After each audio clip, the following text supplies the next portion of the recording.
তিনি কে ছিলেন? তাহলে তাহলে আমাদেরকে সেই চলে যেতে হবে পুরাণের কাহিনীতে। এই কালীনাথ ছিল বাবা পূর্ব জন্মে চন্দ্রবংশীয় রাজা। মা মন দেন, চন্দ্রবংশীয় রাজা, রাজা চন্দ্রধ্বজ। বললাম মা নামটা? রাজা চন্দ্রধ্বজ রাজা। সেই চন্দ্রধ্বজ রাজা একবার বিজয়া করতে গেছিলেন। তখনকার দিনে রাজারা মা দেখবেন সব করে বিজয়া করতে যেতেন। তাই রাজা চন্দ্রধ্বজ একবার বিজয়া করতে গেছেন। আর সেই বিজয়া করতে করতে করতে করতে করতে করতে সন্ধ্যা ঘনিয়ে এসেছে। তাহলে সেই বনের মধ্যে যখন সন্ধ্যা নেমে এসছে তখন সেই বনের মাঝে রাত্রি যাপন করতে হবে। তাই সৈন্য সামন্তদেরকে বললেন, যাও এই বনের মধ্যে যদি কোনো থাকার আশ্রয় থাকে, যদি কোনো কুটির থাকে, তাহলে তোমরা সেটা সন্ধান করে এসো।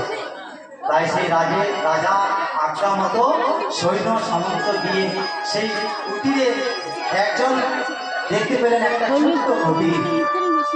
সেই কুটিরে এক মুনি সারা শরীর তার গলা পচা পুষ্ট ছড়াচ্ছে। এক মুনি বসে বসে নাম জপ করছে। সেই মুনির কাছে গিয়ে রাজারা বলল, রাজা আদেশে সেই সৈন্য সামন্ত বলল, আমাদের রাজা আজ রাত্রি যাপন করবে আপনার কুটিরে, তাই আপনাকে জায়গা ছেড়ে দিতে বলল।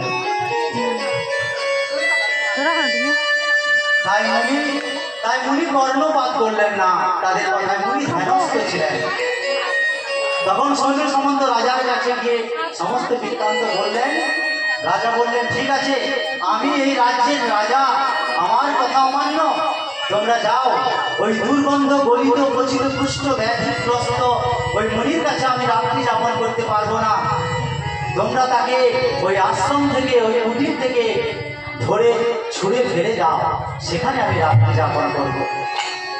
সেই রাজার কথা মতো সৈন্য সামন্তরা কি করলো মা? না, সেই মণিকে, সেই গলা পচা দেহটাকে ধরে বনের মাঝে ছুঁড়ে ফেলে দিল। অপরাধ হয়ে গেল মা, এই কাম্যক বনের মাটিতে অপরাধ হয়ে গেল। সেই কাম্যক বনের মাটিতে অপরাধ করে ফেললেন রাজা। আর সেই মণি চলে যাওয়ার পর রাজন কি করলেন? না, সেই ছোট্ট কুটিরে রাজন রাত্রি যাপন করলেন। রাত্রি যাপন করার পর রাজা যেই বাড়ি ফিরে এলেন, বাড়ি ফিরে আসার পর কি হলো দেখুন, গেল একদিন, গেল 2 দিন, গেল 3 দিন।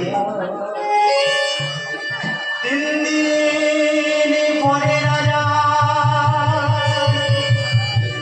হইল কঠিন ব্যাধি।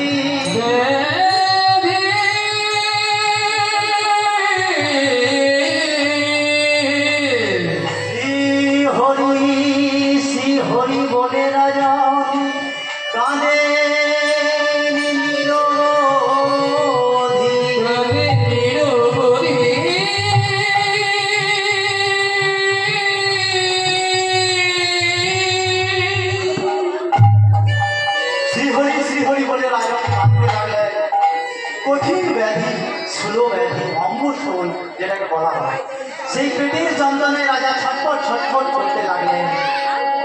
কত বুদ্ধি কবিরাজ আসে, কিন্তু রাজা সে রোগ কেউ ভালো করতে পারে না। হঠাৎ করে একদিন নারদ মুনি এসে বললেন, রাজন, আপনার এই সরোবরে 2টি রাজহংস খেলা করছে। দেখুন বাবা, ওষুধটা দেখুন, এখনকার দিনের এই উন্নত মেডিসিন নয়।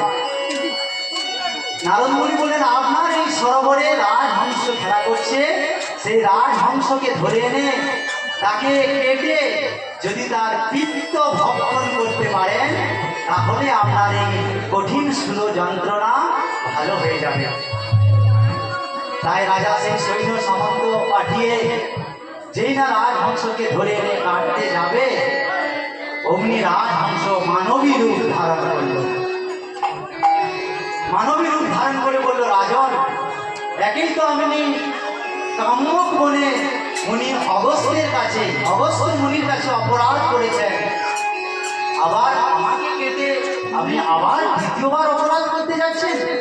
শুনুন, আপনাকে আমি একটা ওষুধ বলছি, সেটা যদি করতে পারেন তাহলে আপনার এই শিল যন্ত্রণা ভালো হয়ে যাবে। তাই নারদ মুনি বললেন, আপনি অপরাধ করেছেন সেই কাম্যক বনে, সেই অগস্ত্য মুনি এখনো বসে আছে তোমাকে কৃপা করার জন্য। তুমি সেই মুনির কাছে গিয়ে সেই মুনির চরণ ধৌত জল যদি পান করতে পারো, পাদদব চরণ ধৌত জল পাদদব যদি তুমি পান করতে পারো, তাহলে তোমার এই শিল যন্ত্রণা